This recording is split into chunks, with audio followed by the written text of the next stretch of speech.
सूर्यताप के स्रोत, सूर्यताप, पृथ्वी की ऊर्जा के स्रोत इत्यादि पर चर्चा करने के उपरांत हम सूर्यताप के वितरण को प्रभावित करने वाले कारकों की चर्चा करेंगे। धरातल पर सूर्यताप की प्राप्त मात्रा में भूमध्य रेखा से ध्रुवों की ओर परिवर्तन होता है।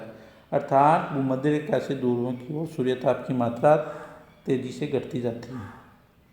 सूर्यताप के वितरण में ऋतुवत परिवर्तन भी होता है। परिवेशी सौरिक विकिरण तरंगों को वायुमंडल की एक मोटी परत को पार करना होता है, अतः वायुमंडल का प्रभाव सूर्यताप की मात्रा पर पड़ना स्वाभाविक है। सूर्यताप के धरातलीय वितरण पर कतिपय खगोलीय तथा भौगोलिक कारकों का विभिन्न रूपों एवं परिमाण में प्रभाव पड़ता है। सूर्य की किरणों का सापेक्ष तिरछापन, दिन की अवधि, पृथ्वी से सूर्य की दूरी, सौर कलंक, वायुमंडल का प्रभाव, प्रकीर्णन, जिनमें प्रकीर्णन, प्रत्यावर्तन, अवशोषण इत्यादि हैं। सबसे पहले हम बात करते हैं सूर्य की किरणों का सापेक्ष तिरछापन। पृथ्वी के गोलाकार रूप के कारण सूर्य की किरणें सभी स्थानों पर समान कोण पर नहीं पड़ती।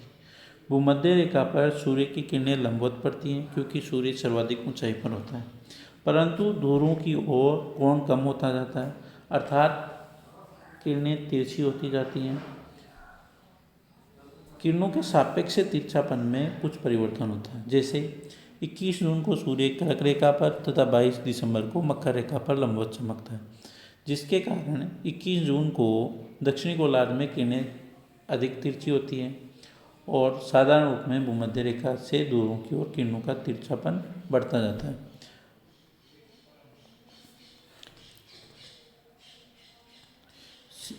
सीधी किरणें हैं उनको वायुमंडल की अपेक्षा कर पतली परत को पार करना होता है, जिस कारण सूर्यताप की कम मात्रा वायुमंडल में नष्ट हो पाती है क्योंकि किरणों को वायुमंडल की कम दूरी पार करनी पड़ती है।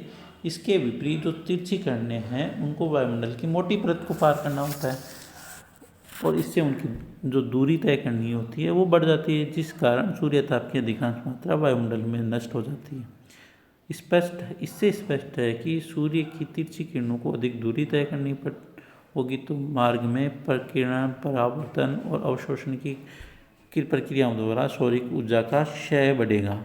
अंततः ये कह सकते हैं कि तिरछी किरणों द्वारा सौरिक ऊर्जा का क्षय लंबवत किरणों की अपेक्षा अधिक होने से सूर्यताप को की प्राप्त होने वाली मात्रा वो कम होती है। दूसरा, दिन की अवधि। यदि अन्य दशाएं समान हो तो दिन की अवधि जितनी अधिक होगी सूर्यताप की मात्रा उतनी अधिक होगी। पृथ्वी अपनी कक्षा पर 66.5 डिग्री का कोण बनाते हुए लगभग 24 घंटे में अपनी किली पर एक परिक्रमा पूरी करती है। साथ ही सूर्य के चारों तरफ भी एक वर्ष में एक बार चक्कर लगाती है। यदि पृथ्वी अपनी जगह स्थिर होती तो वर्तमान स्थिति की विपरीत दिशा होती, परंतु जो पृथ्वी की दैनिक और वार्षिक गति के कारण भूमध्य रेखा को छोड़कर शेष सभी भागों पर दिन की अवधि में अंतर मिलता है।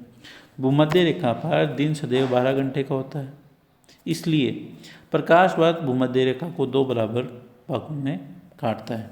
सूर्य की उत्तरायण स्थिति के समय अर्थात जब सूर्य कर्क रेखा पर होता है तो भूमध्य रेखा से उत्तर की ओर दिन की अवधि बढ़ती जाती है तथा उत्तरी ध्रुव पर 6 मास का दिन होता है।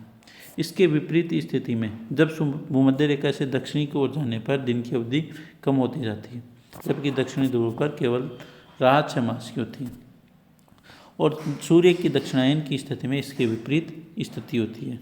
केवल 21 मार्च और 23 सितंबर को, जबकि सूर्य की स्थिति भूमध्य रेखा पर होती है, सर्वत्र दिन और रात बराबर होते हैं। किरणों के तिरछेपन तथा दिन की अवधि के प्रभाव सापेक्ष से होते हैं। इस प्रकार स्पष्ट है कि दिन की अवधि सूर्यताप के वितरण को प्रभावित करती है। पृथ्वी से सूर्य की दूरी। पृथ्वी अंडाकार कक्ष के सहारे सूर्य की परिक्रमा करती है, जिस कारण उसकी सूर्य से दूरी में परिवर्तन होता रहता है। औसत रूप में पृथ्वी से सूर्य की दूरी 149 मिलियन किलोमीटर है, परंतु जो निकटतम दूरी है वो 147 मिलियन किमी है। इस स्थिति को पेरीहेलियन कहा जाता है। कई बार पूछा जाता है पेरीहेलियन से क्या तात्पर्य, तो पेरीहेलियन से तात्पर्य पृथ्वी की सूर्य से निकटतम दूरी 147 मिलियन किलोमीटर। यह स्थिति 3 जनवरी को होती है। इसके विपरीत 4 जुलाई को एपीहेलियन की स्थिति होती है और पृथ्वी सूर्य से 152 मिलियन किलोमीटर दूर होती है। साधारण जो नियम है उसके अनुसार जब पृथ्वी सूर्य की निकटतम दूरी पर होती है उसमें अधिकतम सूर्यताप और अधिकतम दूरी होने पर न्यूनतम सूर्यताप मिलना चाहिए, परंतु वास्तविकता इसके विपरीत है। जनवरी के महीने में जब पृथ्वी सूर्य की निकटतम दूरी पर होती है उत्तरी गोलार्ध में ग्रीष्मकाल होने के बजाय शीतकाल होता है। इसी तरह 4 जुलाई के समय शीतकाल के बजाय ग्रीष्मकाल होता है। वास्तव में दिन की अवधि तथा सूर्य की किरणों के तिरछेपन के प्रभाव के आगे ये कारण गौण हो जाता है। हाँ, इतना अवश्य है कि जितनी सर्दी होनी जनवरी में उत्तरी गोलार्ध में होनी चाहिए उसकी अपेक्षा 7% कम होती है। इसी प्रकार दक्षिणी गोलार्ध में गर्मियाँ 7% अधिक तीव्र होती हैं। सौर कलंक। सूर्य की बाह्य सतह फोटोस्फीयर में गहरे रंग के शीतल क्षेत्र को सौर कलंक कहते हैं। सौर कलंक चारों तरफ से क्रोमोस्फीयर से घिरे होते हैं। सूर्य के आंतरिक भाग में सामयिक विक्षोभ एवं विस्फोट होने से सूर्य की सतह यानी कि फोटोस्फीयर में सौर कलंकों का निर्माण होता है।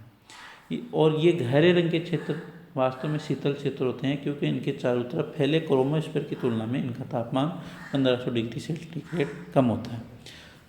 सामान्य आकार वाला जो छोटा सौर कलंक की व्यास 1600 किलोमीटर तक होती है और इसका जीवन काल कुछ दिनों से कुछ महीनों तक होता है। प्रत्येक सौर कलंक में एक काला केंद्र होता है जिसे अम्बरा कहते हैं तथा उसके चारों ओर हल्के रंग का प्रदेश होता है जिसे पेनोब्रा कहते हैं। ऐसा विश्वास किया जाता है कि गैलीलियो ने सबसे पहले सौर कलंक की पहचान की थी। सौर जो कलंक है इनकी संख्या में वार्षिक रूप से परिवर्तन होता जाता है और इनके अध्ययन से ये ज्ञात हुआ कि इनकी संख्या में अंतर चक्रीय रूप में होता है। सामान्य रूप में सौर कलंकों की संख्या में वृद्धि एवं कमी 11 वर्षों के चक्कर में संपादित होती है। सौर कलंकों का संबंध धरातल पर मिलने वाले विकिरण या सूर्य ताप से जोड़ा गया। ऐसा विश्वास किया जाता है कि जब सौर कलंकों की संख्या में वृद्धि होती है अर्थात सौर कलंक क्रिया बढ़ती है तो सूर्य से विकिरण में वृद्धि होती है तथा धरातल पर प्राप्त होने वाली सूर्यताप की मात्रा भी बढ़ जाती है।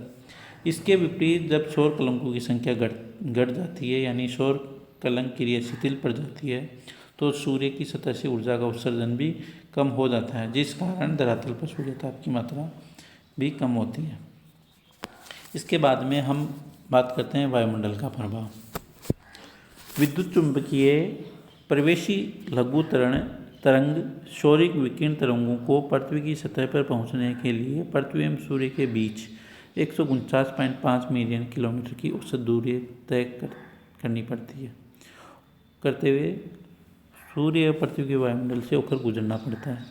इसके परिणाम स्वरूप सौरिक ऊर्जा के कुछ बाका परावर्तन, विसरण, अवशोषण, प्रकीर्ण इत्यादि क्रियाओं द्वारा मार्ग में नष्ट हो जाना स्वाभाविक है।